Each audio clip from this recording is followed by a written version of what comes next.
لیے اہم خبر آپ کو دیں گے۔ لوور دیر میں فتنہ الخوارج کے خلاف پولیس، سی ٹی ڈی اور ایلیٹ فورس کے انٹیلیجنس بیسڈ آپریشن میں متعدد خوارجی ہلاک کر دیے گئے۔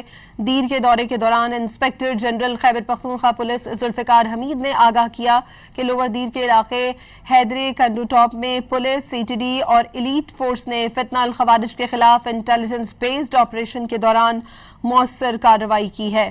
لوور دیر میں آپریشن متعدد خوارج کو ہلاک کر دیا گیا ہے۔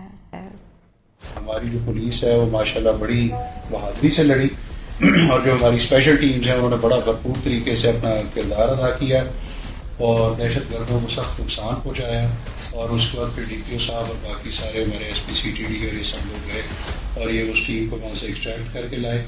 کل اس واقعے میں ہمارے بھی 3 لوگ شہید ہوئے اور زخمی بھی ہوئے۔ میں ابھی ہاسپٹل سے ان کو دیکھ کر آ رہا ہوں۔ جو ہمارے زخمی ہیں ان کا بھرپور طریقے سے اچھا بہترین علاج یہاں سے کروا رہے ہیں اور تقریباً وہ 3 کو چھوڑ کے باقی سارے آج انشاءاللہ ڈسچارج بھی ہو جائیں گے۔ جگہ مستقل بنا لے گا تو یہ بالکل نہیں بنا سکے گی اور ان کو مکمل ختم کیا جائے گا۔